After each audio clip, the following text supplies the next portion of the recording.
This is the Athlete of the Week, and it's brought to you by Diamond Point and Sauk Center here on Midmnsports. And with us today, this is Tori Peschel. Tori, how you doing? I'm good. How are you? Good. Let me get this cleared up right away. Your real name is? Victoria. Victoria. Yep. And how did that come about? I'm not sure. Both my parents are teachers, so they both had a Victoria in their class, and they liked it. But they just call me Tori, and a lot of people don't know that my real name is Victoria. Yeah. And did you ever consider just using that name? Not really. I kind of forget about it. The only person that reminds me that's my real name is Jim Klophockey, because whenever he's yelling at me, that's the name he uses. And it was never going to be Vicky or Vic? Or? No, that wasn't an option. Okay. No. All right. We like to start out by telling us about your family. Okay, who's in your family?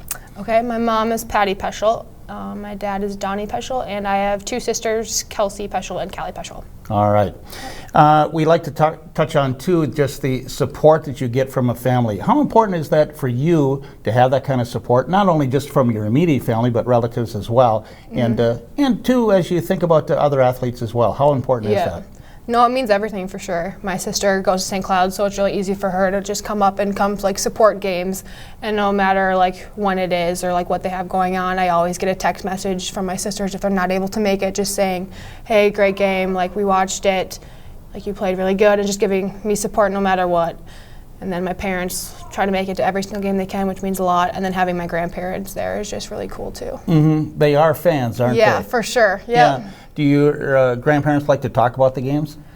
Not so much. My grandpa will lose if we ever lose a game. He goes, "Gosh, you played so good." He just loves watching, no matter what the outcome is or how I do. So. Okay, I want to take you back. Alexandria Aces. Yep. Yeah. What were those days like? When did you do that?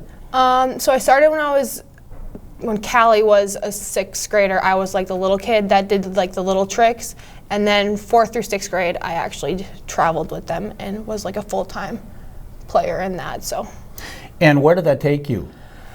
Well, I performed for the Los Angeles Lakers. I performed in New York at a Rutgers game. I performed at a Florida Gators game. I performed in the Sweet 16. The ACC tournament is where I've performed. I performed at Minnesota. I performed at high schools. We performed here every single year. And we performed for the Timberwolves. And yep, those are a couple. And that's before thousands of people. Yeah. Yeah. Did that phase you as a little kid?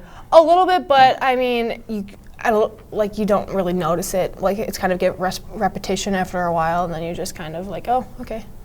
Did that kind of prepare you to, say you're playing now and you got a lot of people yelling at you? I mean, I think now that I have grown up, I'm actually even more nervous just because it's even more pressured and there's a level to it now. Whereas Aces was you're having fun. It wasn't as competitive as high school sports are. But you said a sentence to me, and I find the one word that you said interesting. You play better when you're mad. Mad. Yeah. Well, you told me angry. Yep. All right. Yeah. What is that all about? I'm a very competitive person, so I think even if it's just me getting mad at myself, that just makes me want to even do better. So I just kind of I amp it up a little bit. So for some reason, that's just always been me. Do you apply that then to say, again, you're the all-time leading rebounder. You have over 1,000 now. Is that kind of a mental state of mind that you get into? Yep. So starting, I started to play varsity a lot in 8th grade. And as an 8th grader, you just kind of do as much as you can. You're not necessarily a huge scorer on the team, so you're just starting out. So I told myself I need to do something something that I can do that isn't necessarily being the top scorer. So I told myself I have to get every rebound. I have to limit as many turnovers as possible, get every loose ball. So that's kind of maintained from 8th grade to my senior year, all through high school. As you talk about that and not being the top scorer, is that a concern of yours? Do you think about points? No, not at all. Honestly, I mean, having a low-scoring game, okay, that's not ideal, but I know that I can do other things better on the court that'll like allow us to win. And by the end of the night, if we won, that's all that really matters. As you mentioned, your sisters, we know about Callie and what she did here in high school and also college too. Yep. I talked to your sister Kelsey last year, and I didn't ask her this, but let me ask you: have you ever felt any kind of pressure to kind of live up to a standard that Callie's up here? Yep. And how do you feel about that? I mean, I guess a little bit. I mean, again, the competitive side of me like always wants to be like, okay, like I'm right behind you, like I'm gonna catch up to you. But I mean, it's never really bugged me. I was honestly probably more of a joke than it is like something. But I mean, it's definitely a goal to beat those records that Callie still has. As she was playing then too, going down to the state tournament, it seemed year after year and playing down there. You were in what, about fourth grade? Yeah, fourth grade. Now, what are your memories of that, and what did you take away from that as a little basketball player? Yeah, I remember Callie senior year, just after her ACL, she came back for the first playoff game, and then they made it to state, and then they actually lost in the championship to Providence Academy. And I remember like her coming into the car after we picked her up from the school and just saying like how fun like this experience was and how bad she wanted me to get back to where she was and win the whole thing. So I remember that, and I remember when me and my sister Kelsey, when we won the state championship with the rest of our teammates, and she came up to me, she was like, I told you you were going to do it. So I remember that. That's a huge thing I remember. Well, what I remember about her, this isn't about her, but this is your interview, but in the third place game over at Concordia, when she hit that game winner, and not only seeing her make that shot, but then looking at the reaction of their coach. All right. Yeah, I will be honest, I was not paying attention, but then everybody went crazy, so I just started going crazy, and they're like, your sister just made that. So yeah.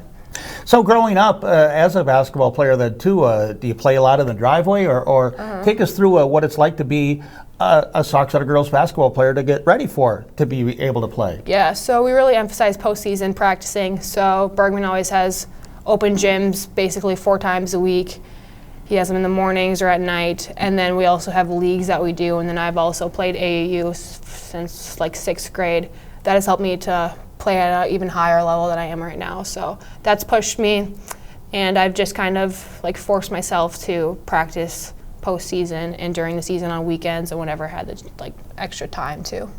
I like that you touched on, say, AAU, because I like to bring this up too, as you as a player, and when you have younger athletes watching this right now and trying to gather in, how did you do this? How important is it, or is it not important to play AAU, or kind of put that in perspective for me?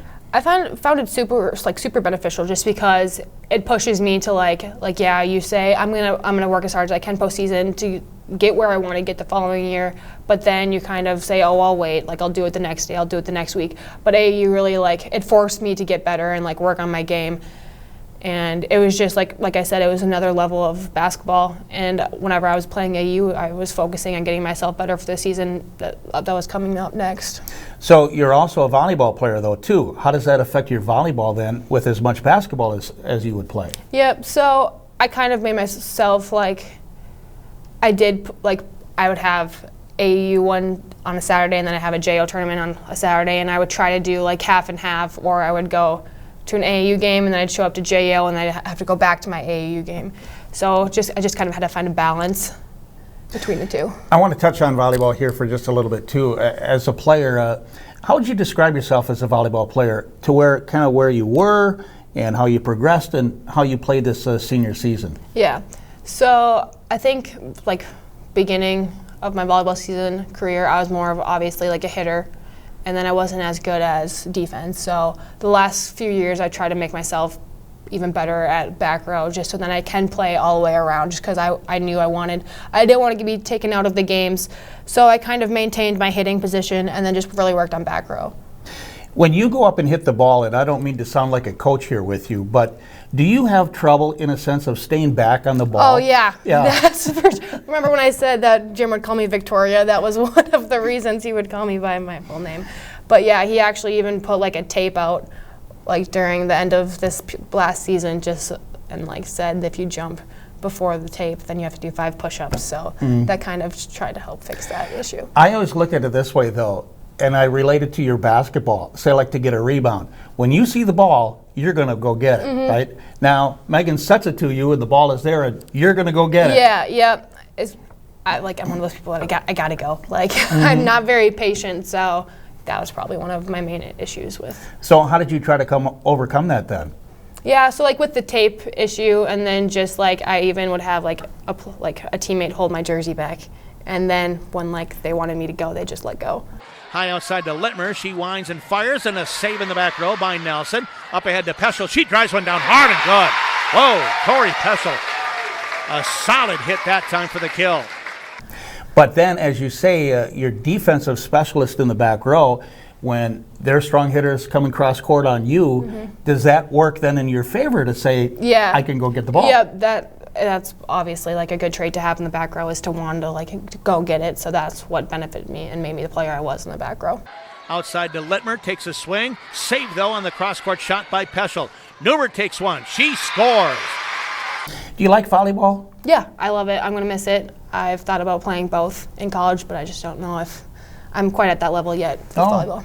Oh, okay. Yeah. Because Erin from Albany does it. Yeah, she does both. Yeah, all right. We should touch on, you're going to be playing at St. Cloud State next year, right? Yes. And so I guess some obvious questions here is how did that all come about, but I already know. So tell us about it all. Yeah, so Kelsey knew she wanted to go to St. Cloud for probably her junior year. She actually committed. And one of the reasons, out of obviously a lot of other reasons, was so that she could come back and watch me play. And after the state tournament, I knew that I needed to play with her again. And I also like I'm super close with the coaches and the team and some of the girls on the team already, so I'm comfortable with them. And it's kind of a smaller school, and I like this smaller town. So I guess I just kind of like the comfort that I'm with, that I have with them right now. All right. I also want to use this as a kind of an instructional video too for the younger athletes out there, to where when you grab a rebound, take us through the steps of how do you rebound? Are you boxing somebody out first or what? Well, my dad's always given, or even Mr. Bergman has said the statistic that I don't remember the specific numbers, but most of the rebounds are going to be long than short. So I make sure that I always box out my girl first, and then if she's not really going hard enough for it, then I try and look to see where the ball is headed, and then if I can tell, then I just release off my girl to go get the rebound. Here's a drive, no good. The ball on the floor. Tori Peschel has it, and on that rebound, we're going to stop play because it's going to be a special thing here for Tori Peschel. Tori Peschel has just become the first Sauk Center girls basketball player to grab 1,000 career rebounds. Congratulations, Tori!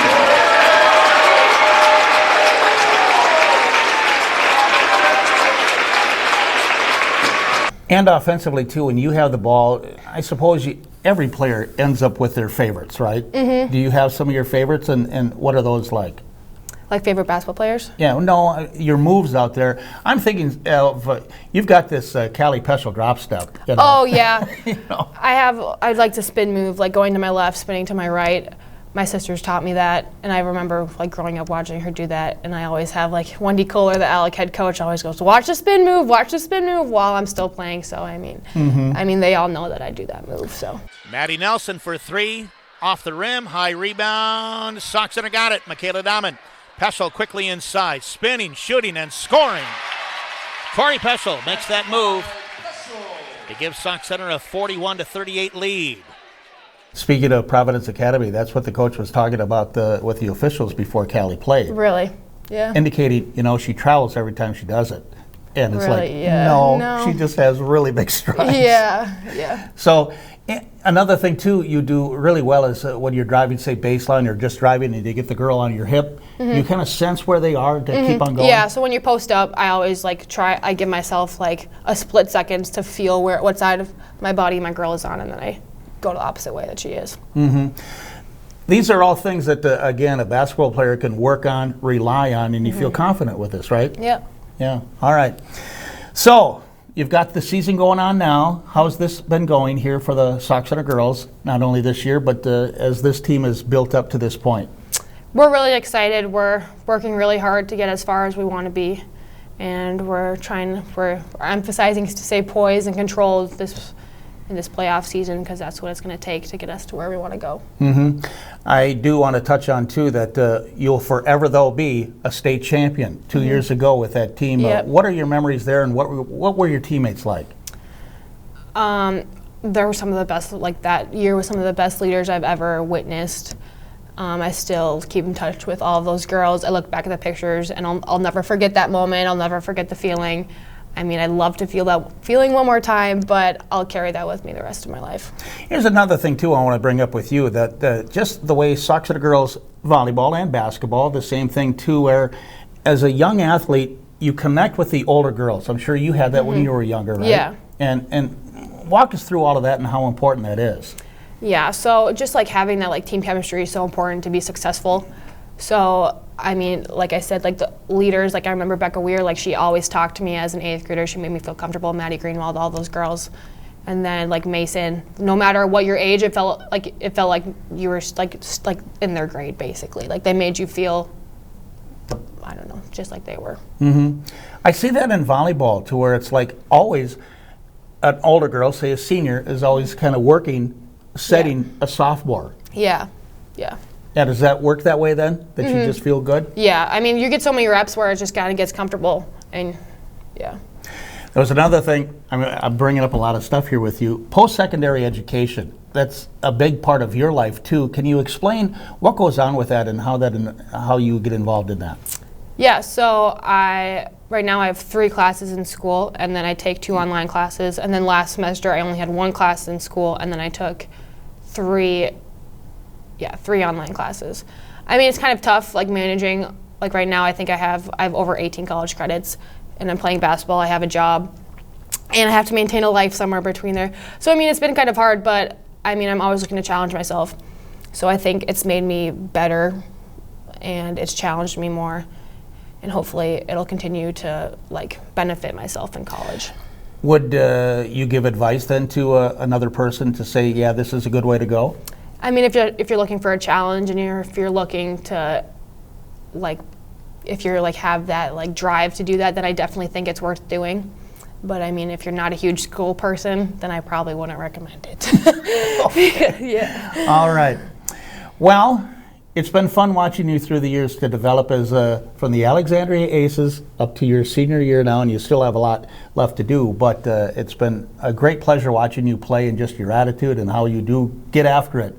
It's fun, and I think a lot of people appreciate that. And so congratulations to you. Thank you. All right. And you're right up there with Callie and Kelsey and everybody else. Good. Good job. All right. That's been Victoria. Yep. Yeah. Victoria Peschel, Tori Peschel, here on Mid-Minnesota Sports, brought to you by Diamond Point in Sauk Center.